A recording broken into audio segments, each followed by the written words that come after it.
Hi everybody, and welcome to another episode of Orthodoxy 101. Now, if you've ever been in an Orthodox church, you've probably noticed that the priest, when he's conducting or celebrating the liturgy, he's wearing these very ornate and colorful robes. Here's an example of one of the robes that you've probably seen him in. And depending upon the season that you've come to the church, you'd probably see many other different colors. I mean, we've got purple, we've got blue, we've got red. And the question is, what do these mean? Why does the priest wear them? Where did they come from? Are they scriptural? And then, of course, the question, are they necessary? And that's what we're going to be talking about in this series. Now, if you asked most Orthodox priests, where did the vestments originate from? You're probably going to get two answers that have come down to us from history. The first one is that their origin is ritualistic. What that means is that it is a byproduct or a continuation of the Jewish vestments that were worn by the Jewish priests in the temples and is described in the Old Testament. Now, the next explanation you'd hear is the antiquarian origin, which is that it evolved from the normal dress of the time of the apostles. So let's look at each one of these. Now, from the ritualistic standpoint, it is not incorrect to say that the idea of vestments, meaning some degree of separation between the clergy and the laity, did not have its origin in Jewish roots. And in fact, St. Jerome talks about it, and also St. Clement talked about it, and in fact, it's even written in one of the canons. Canon 37 of the Canons of Hippolytus state, "As often as the bishops would partake of the mysteries, the presbyters and deacons shall gather round him clad in white, particularly clean clothes, more beautiful than those of the rest of the people." St. Jerome writes, "We too ought not enter the Holy of Holies in our everyday garments, when they have become defiled from ordinary use, but with a clean conscience instead, and in clean garments, when we hold in our hands the sacrament of the Lord." But it would not be correct to say that our vestments, meaning the Orthodox and Catholic vestments, are a continuation of the Jewish vestments. Because remember, the early Christians, especially St. Paul and St. Peter, were making that separation between Jewish worship and then Christian worship.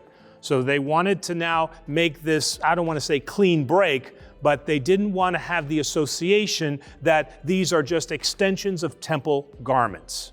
So this second explanation is much more plausible. The antiquarian idea that these vestments evolved from normal dress, and that normal dress was what the Hellenized Roman era people were wearing at that time. And what did that consist of? Well, it consisted of something simple, like a white tunic.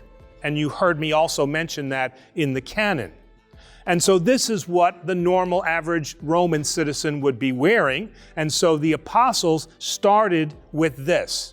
Around the time of the 4th century, we added another piece, and that was this cape, or what we would call in Greek a phelonion. And this cape now would cover the tunic, and this would be worn then by the bishops. Now remember, we certainly had presbyters and deacons and bishops in the early church, but the separation really started with the episcopal ranks, with the bishop ranks. Now by the time of the Byzantine Empire, and we're talking around the 6th century, we see additional pieces being added to the liturgical vestments. So what you're seeing is the addition of cuffs. You're seeing the addition of the stole. You're seeing the addition of the belt. And you're seeing the addition of what's called the epigonation. So why do I say that we have these additions? Well, because we have historical evidence. If we look at some of the churches from the Byzantine Empire, and we look at the iconography and the mosaics that are there, we see clergy being vested in these pieces. One famous example is a mosaic of the Emperor Justinian with his priests and court members that is in the Basilica of St. Vitali in Ravenna, Italy. And in this, if you look very closely, you can see that he's wearing the white tunic with cuffs on the sleeves, a cape, and then if you look closely to the side, you will see what has the shape of an epigonation. So we do have historical evidence that at that time we have the same liturgical pieces then as we do today.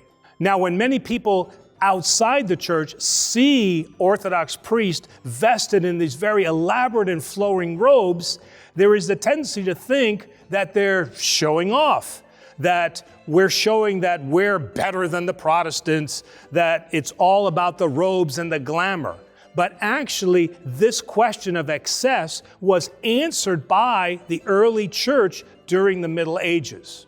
One example is the Bishop of Rome, Celestine, who wrote, "Wherefrom came this custom in the churches of Gaul so contrary to antiquity? We bishops must be distinguished from the people and others by our learning, not by our dress, by our life, not by our robes, by the purity of our heart, not by elegance."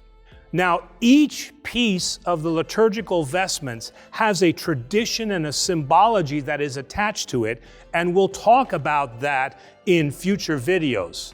But the totality of the meaning of the vestments itself is that each piece represented a distinct part of Jesus' Passion Week. So in totality, these vestments represent the Passion of Jesus.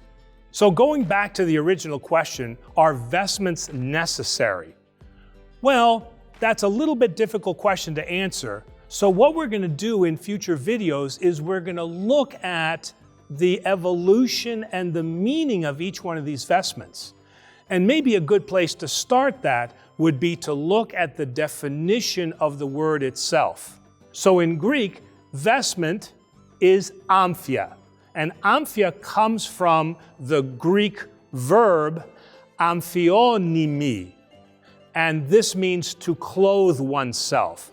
It is the same meaning for the word vestment, which is a Latin word meaning clothe oneself. So the beginning purpose of vestments was to clothe oneself, but with the symbology of that we clothe ourselves with the kingdom of heaven. So join us in our next video when we'll be talking about the different types of vestments. So remember, like, subscribe, share, and we'll see you next time.